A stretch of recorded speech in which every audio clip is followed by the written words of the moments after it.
Alam dunia geus paciweung, bencana datang ngeureyeung, nu maksiat beuki maceuh, nu ibadah beuki eueuh.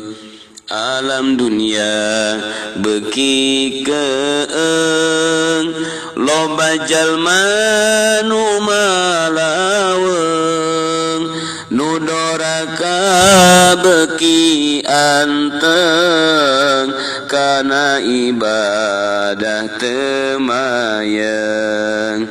Alam dunia beuki ruksak, nu doraka pabalatak, pamarentah geus teu mihak, ka umat Islam geus nincak. Alam dunia geus pakewuh, ku bencana angin puyuh, loba tangkal anu rubuh, katut imah gera runtuh. Alam dunia beuki ancur, jalma-jalma geus lalacur, silih hewaan jeung dulur, poho kana alam kubur. Alam dunia beuki poek, geus loba jalma nu pasek, umat Islam silih ledek, ka ulama wani ngadek. Alam dunia beuki angar, loba jalma anu sasar, kana takdir geus teu sadar, maksiat dianggap wajar. Alam dunia geus teu caang, loba beja anu mangmang, ngabohong geus teu kapalang, berita geus nyararimpang.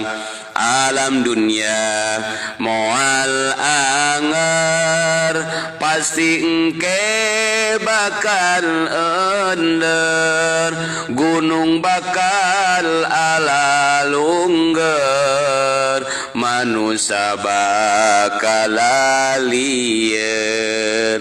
Alam dunia geus teu angger, loba jalma anu lieur, ka pasantren beuki minder, kana salat ngabalieur.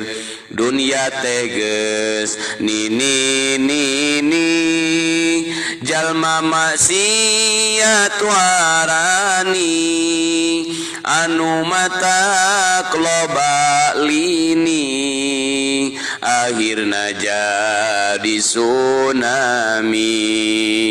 Ku dunia loba kabengbat, mun roh kaburu sakarat, moal ditarima tobat, cilaka dunia akhirat. Masjid mah ngajar rapat, jamaahna ukur karpet, ngisi otak amal, ngisi kotak amal koret, akhirna hirup samporet.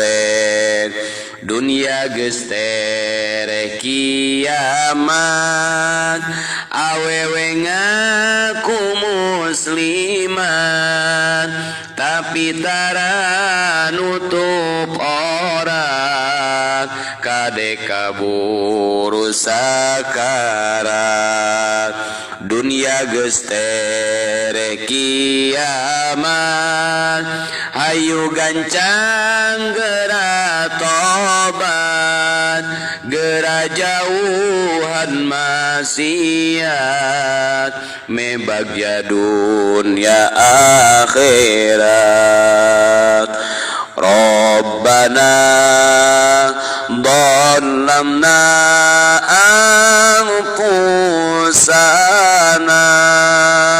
wa illam taghfir lana wa tarhamna lanakunanna minal khasirin